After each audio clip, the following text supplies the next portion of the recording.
up, guys? It is Ivy League Pro Roxy Beckles here, and I am here with another edition of Coach's Corner. Now, I know it's been a little bit of a minute since I posted my last video, and so much has been just going on with me, revamping my websites, revamping my inner circle, working on a new ebook, and just a bunch of other really positive things that I just had to step away for a moment, gather myself, and now I am back. And as you can see, I changed my hair and everything. So things are fresh, things are new, and I am ready to share with you some goodies for today. So today's video is actually a recording now that I'm doing of a question and answer session that I have with my inner circle members on a monthly basis or so. And for this Q&A session, I have them ask me questions in our private Facebook group, and then I'll go off and answer their questions, usually via podcast. Sometimes I'll do video, just depends on what I have going on. So today I felt like it was really great to share some of these questions with all of you as just kind of a comeback for Coach's Corner, and just to give you guys some really great information that I know that you're probably wondering about when it comes to your diet and your training. And I think that you'll kind of learn from this too. So let's go ahead and get started. So our first question, and I've got everything right here on my Galaxy. Our first question is, at some point, does steady state cardio start to lose its efficacy? I'm talking about, say, 30, 35 minutes and so on. It really just depends on what your goal is. I think cardio gets such a bad rap these days, especially because people tend to overdo it. And they tend to do too much. And, if you are smart about what you're trying to do, cardio has its place. Steady state cardio also has its place. You cannot do HIIT training and intervals all the time as your only form of cardio. You will eventually burn out your body, you'll burn out your central nervous system, you'll burn out your adrenals and everything because of the stress that it causes the body over time. So doing that kind of stuff is okay every once in a while, of course, maybe about 3 times a week, 4 times a week or so in your cardio training, but also incorporating steady state cardio is important as well. Now again, as far as doing too much, for me in a session, it depends on, again, what you're trying to do. If you're someone who is a distance runner, let's say, and you're trying to train for a race or a marathon or whatever, you're gonna have to do more than about 60 minutes, obviously, in that run. But for those of you that are looking for fat loss, if you're doing anything more than an hour or so in a session, I think that that's a little bit too much. You need to probably take a step back and take a look at where you can change your diet and how you can better maybe set up your weight training, incorporating other forms of cardio as well in order to get a better bang for your buck. So in that respect, if there's a cap, I would say cap it at about 60 minutes for the general person. But when it comes to cardiovascular training, steady state cardio does have its place. So definitely utilize it in your programming. Our next question is, when you are in the process of fat loss, should you have more cardio days until a certain point where you do less cardio and more weight training? Honestly speaking, I don't think that that's a good idea at all. I mean, the truth of the matter is that you need both. You can't just focus on cardio just because you're trying to lose weight or lose fat. Weight training has its part in this as well. You're going to burn calories while you're training with weights, but moreover, you're going to maintain that lean muscle tissue, which is more metabolically active than your fat tissue. So if you're doing just cardio just because you think that you're not at a point where you should be doing weight training at all, you're actually doing yourself a greater detriment to your progress because you're not maintaining that lean mass, and that is important. That is what the weight training will help you to do. So it's really going to be important for you to stick with both. So straight out of the gate, make sure that you're leaving in time for doing your weight training and then you're doing your cardio as well. If you need to split up your training sessions, if it works better for you to do one at one time and then one later on in the day or whatever, that's totally fine as long as you get it all in. But it all has its place no matter where you are along the line of your starting point. Our next question is a really good one, and I think a lot of our beginner trainees usually have this question. Are you supposed to be sore after every weightlifting session? At what point does it stop happening? And then does that mean that you aren't progressing anymore? Great question. Soreness is not an indication of how hard you're working. I mean, when you introduce new exercises and new ways of training and stuff like that to your programming, of course you're going to be sore because your body just isn't used to it. But as it acclimates, it's going to be sore less and less. For instance, there's very few times that I'm actually really sore after a workout.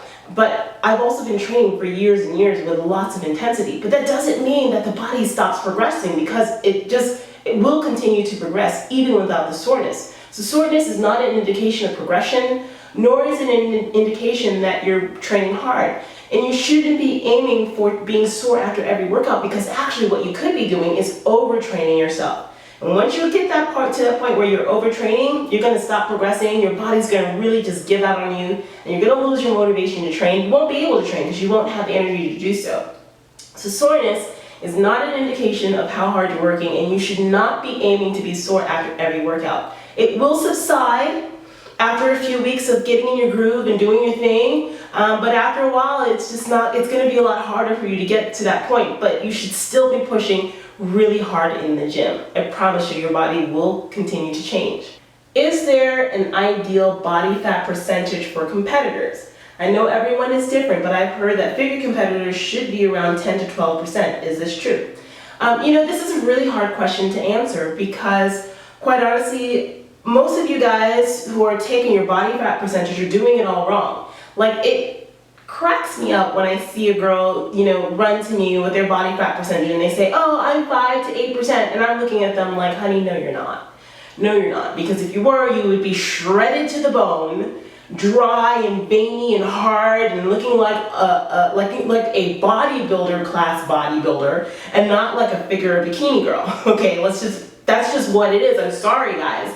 For women, our essential body fat is at about 10 to 12%. That's just the fat that you need to function and to be alive. And when you start getting below that, you have some serious health complications going on with yourself hormonally and more.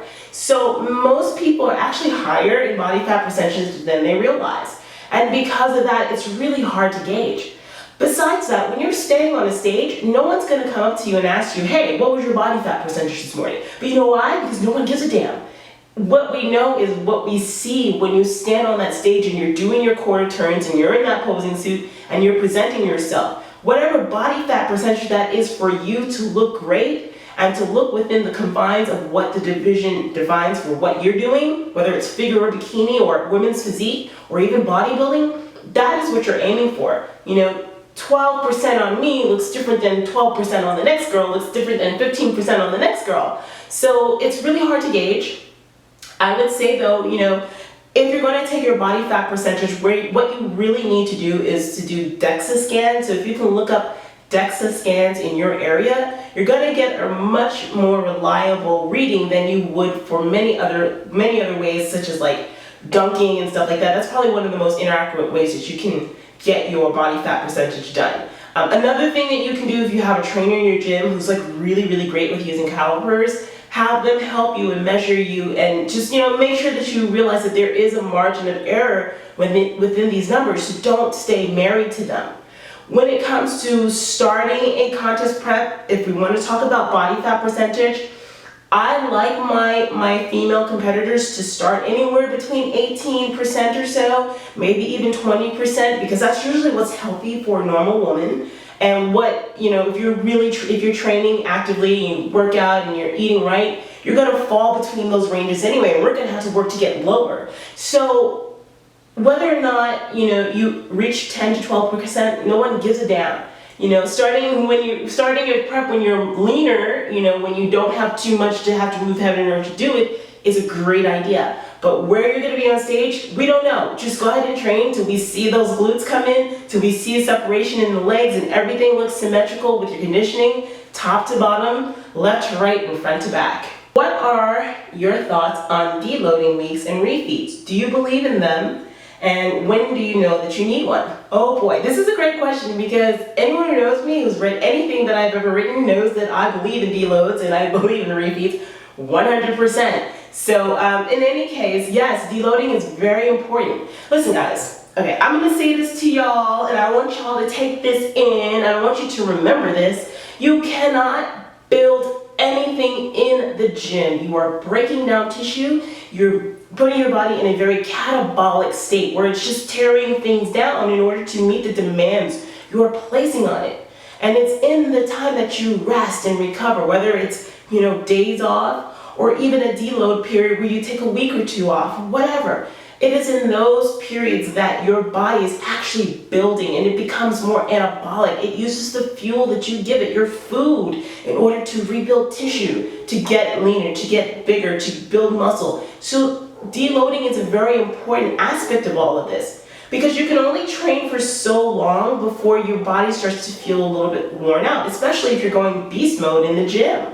So what I would say, what I like to have with clients, what I have them do is, when they start talking about how they start feeling tired, they're starting to feel a little bit run down, maybe their motivation's a little bit off, they're noticing that their strength lifts have maybe plateaued a bit, or they feel like they may be losing strength, then that's when I know it is time to take a break. But taking a break doesn't mean to drop everything and to stop. So what I'll do is scale back the intensity, scale back the frequency of their training for about a good 2-week period. Just have them in the gym maybe 3 or 4 days during the week, doing some very basic things that's more of an active rest, but it gives them a chance to recover. And that's an important thing. I've even had people, or even with myself, take a full week off of not doing anything and then slowly adding the training back in. You would be surprised how much your body would thank you for it and how much you'll actually progress when you do that. Now, when it comes to refeeds, it's sort of the same kind of thing. Refeeds are more helpful when you're in a fat loss phase, because that's where the whole premise of refeeding, comes into play. Basically speaking, let me break this down and make it really easy for you to understand the whys behind this. So with refeeding, what you're doing is you're helping the body to upregulate metabolism, upregulate certain hormones that become downregulated the longer that you diet. The number one hormone that we're talking about here is a hormone called leptin, which is also known as the master metabolism hormone, and it helps the body to regulate your metabolism. Now, interestingly enough, the leaner you are, the less leptin you have in your body, so you have to kind of use ways to boost leptin. And one of the things that leptin happens to be very sensitive to are carbohydrates. So when you start to consume a very high amount of carbohydrates while keeping the fat low and your proteins moderate, and you do this there's some theories out there, you can do it for a full day, a few hours, or 2 or 3 days, depending on how depleted you are. So once you raise those leptin levels, you're going to see your weight jump up a bit. A lot of it is the glycogen and the water storage in the muscles. If you're not careful, you will get some body fat, so make sure you read up on what refeeding is and how to do it. But in any case, in the aftermath, it helps to boost leptin levels. You'll boost your hormone, thyroid hormone levels, T3. A couple other hormones that are responsible for metabolism also go up, and it revs things up so that way you can keep burning fat. So those of you who hit plateaus, those of you who've seen like stalls in your progress, try to do a refeed and see how your body responds. I use them all the time when I diet myself and when I diet clients, particularly my contest prep clients. Because once you understand how this works in the body, and then you start to see how it affects you physically and how it changes your appearance, it'll make you fuller muscularly, and you might start getting tighter and tighter with very little water under the skin. When you learn how to manipulate these things, that is exactly how you peak for a show. It ain't rocket science, guys. It's just science and knowing your body. So yes, I believe in deloading. Yes, I believe in refeeding, and they both have their place in your programming. Well, that's it, guys. This is the end of our questions for today. I hope that you found this video helpful, and I really look forward to connecting with you on our next video. If you want more information about joining my inner circle, please check out this link below. You can go ahead and become a free member of my vault, where I'll go ahead and send you articles and podcasts and a bunch of really just exclusive content that you won't see anywhere else but in my inner circle.